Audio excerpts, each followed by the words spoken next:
ഈശോമിശിഹായ്ക്ക് സ്തുതിയായിരിക്കട്ടെ. ആത്മീയ ഭോജ്യത്തിൽ ഇന്ന് നാം വിചിന്തനം ചെയ്യുന്നത് ചില കുടിയന്മാർ അവരുടെ കുടുംബം സീനാക്കുന്നതിനെ കുറിച്ചാണ്. ഇതിനു മുമ്പ് നമ്മൾ ധ്യാനിക്കുകയുണ്ടായി, നരകതുല്യമായ ഒരു കുടുംബത്തെ സ്വർഗതുല്യമാക്കാൻ ചില വ്യക്തികൾക്ക് സാധിച്ചു. വിശുദ്ധ മോനിക്കായെ പോലുള്ള വ്യക്തികൾക്ക് അവരുടെ കുടുംബം നരകതുല്യമായിരുന്നു. പ്രാർത്ഥിക്കുന്ന മറ്റൊരു വ്യക്തി പോലും ഇല്ലായിരുന്നു, ഇവർ മാത്രം. എന്നിട്ടും അവരുടെ നിരന്തരമായ പ്രാർത്ഥനയും നന്മയും മൂലം ആ കുടുംബത്തെ സ്വർഗതുല്യമാക്കി മാറ്റാൻ അവർക്ക് പറ്റി. ഇതുപോലെ ഒരു വ്യക്തിക്ക് ഒരു കുടുംബം സീനാക്കാനോ ഒരു കുടുംബം നരകതുല്യമാക്കാനോ സാധിക്കും.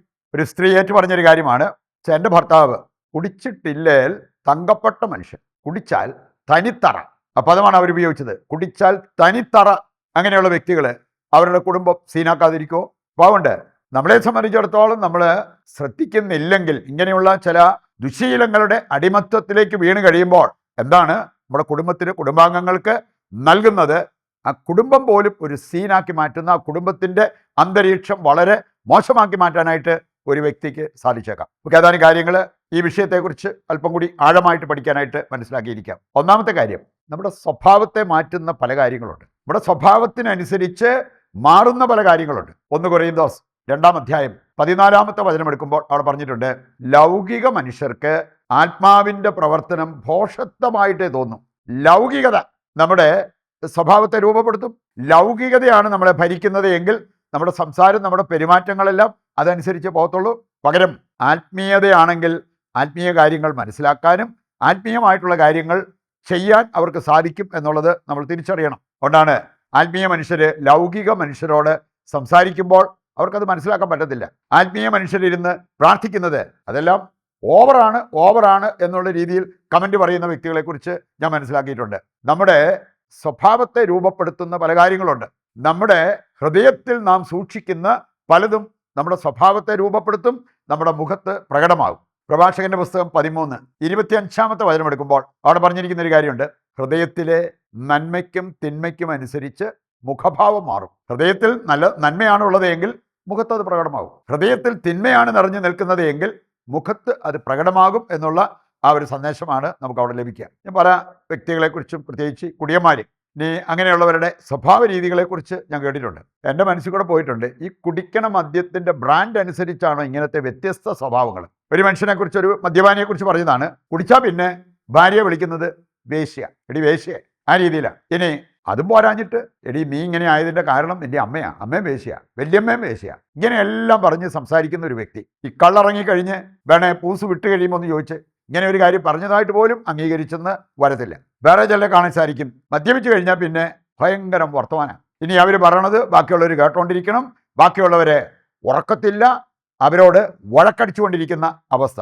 ഇങ്ങനത്തെ ചില പ്രത്യേകതകളുള്ള വ്യക്തികളെ, മദ്യപാനികളെ നമുക്ക് കാണാൻ പറ്റും. വേറൊരു മനുഷ്യൻ്റെ കാര്യം പറഞ്ഞത്, പുള്ളി മദ്യപിച്ച് പൂസായി കഴിഞ്ഞാൽ പിന്നെ പുള്ളിക്ക് ഒറ്റ ചിന്തയുള്ളൂ, ഭാര്യയുടെ കുറച്ച് തുണി എടുത്തുകൊണ്ട് വരിക, മുറ്റത്തിട്ട് തീ കത്തിക്കുക, എന്നിട്ട് അതിൻ്റെ സൈഡിൽ ഇരുന്ന് തീ കായുക. അത് തീർന്നു കഴിയുമ്പോൾ വീണ്ടും പോകും. ഏതെല്ലാം ടൈപ്പ് സ്വഭാവ രീതികളാണ് ഈ മദ്യം മൂലം വരുന്നത് എന്ന് ഞാൻ പലപ്പോഴും ചിന്തിച്ചിട്ടുണ്ട്. ഇങ്ങനെയുള്ള ഒരാൾ പോരെ ഒരു കുടുംബം നരകമാകാൻ, ആ കുടുംബം സീനാക്കാനായിട്ട് ഇതുപോലത്തെ സ്വഭാവമുള്ള ഒരൊറ്റ വ്യക്തിക്ക് സാധിക്കും എന്നുള്ളത് നമുക്ക് മനസ്സിലാക്കാൻ പറ്റുന്ന ഒരു കാര്യമാണ്. മറ്റൊരു കാര്യം, ദൈവത്തിൻ്റെ ഒരു പ്രത്യേകത എന്ന് പറഞ്ഞാൽ ദൈവത്തിന് സത്ത മാറ്റാൻ പറ്റും. അതായത് നമ്മൾ കാണുന്നുണ്ട്, യോഹന്നാന്റെ സുവിശേഷം 2-ാം അധ്യായത്തിൽ കാനായിലെ കല്യാണ വിരുന്ന്, അവിടെ വെള്ളത്തിൻ്റെ സത്ത മാറ്റിയ ദൈവം വെള്ളം മാറി വീഞ്ഞായി മാറി, നല്ല ഏറ്റവും മുന്തിയ വീഞ്ഞായിട്ട് അത് മാറി. ഒരു സംഭവം പറഞ്ഞ് ഞാൻ കേട്ടതാണ്. ഒരു സ്ത്രീ ഭർത്താവിന് വേണ്ടി ഒരുപാട് പ്രാർത്ഥിക്കുമായിരുന്നു, മദ്യപാനിയായ ഭർത്താവിന് വേണ്ടി.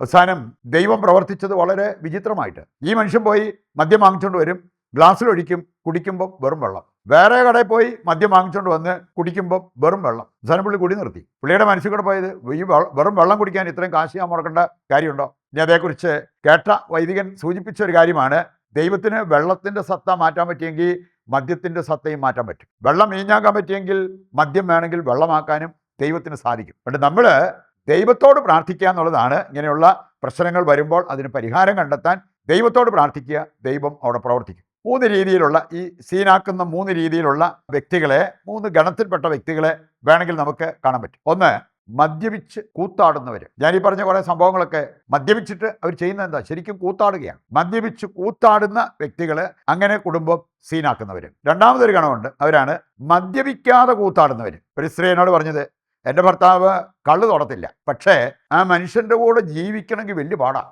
രജിസ്റ്റേർഡ് സ്കിൻ വേണം എന്ന് പറഞ്ഞാൽ പുള്ളിയുടെ സംസാരവും പെരുമാറ്റവും ഒക്കെ അങ്ങനെയാണ്. പലപ്പോഴും ന്യായീകരിക്കാറുള്ളത് ഞാൻ കുടിക്കുവോ ഇല്ലല്ലോ, വലിക്കുവോ ഇല്ലല്ലോ, ഇതൊന്നും വേണമെന്നില്ല. അതില്ലാതെ തന്നെ നമുക്ക് വേണമെങ്കിൽ കുടുംബത്ത് കൂത്താടുന്ന വ്യക്തികളായിട്ട് മാറാൻ പറ്റും, നമ്മുടെ സംസാരം, നമ്മുടെ പെരുമാറ്റം കൊണ്ടൊക്കെ. മൂന്നാമത് ഒരു കൂട്ടരുണ്ട്, അവരാണ് മദ്യപാനികൾക്ക് എതിരെ കൂത്താടുന്നവർ.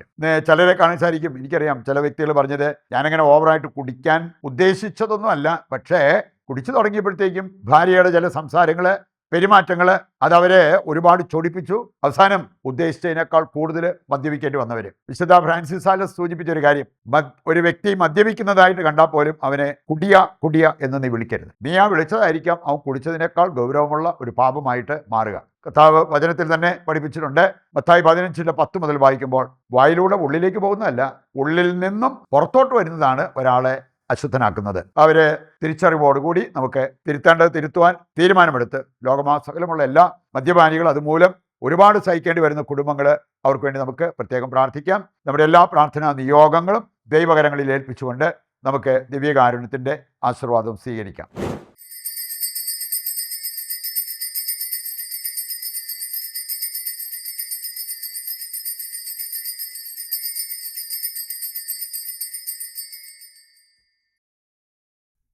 പരിശുദ്ധ പരമ ദിവ്യകാരുണ്യത്തിന് എന്നേരവും ആരാധനയും സ്തുതിയും പുകഴ്ചയും ഉണ്ടായിരിക്കട്ടെ. മറ്റൊരു എപ്പിസോഡുമായി നാളെ വീണ്ടും നമുക്ക് ഒന്നിക്കാം.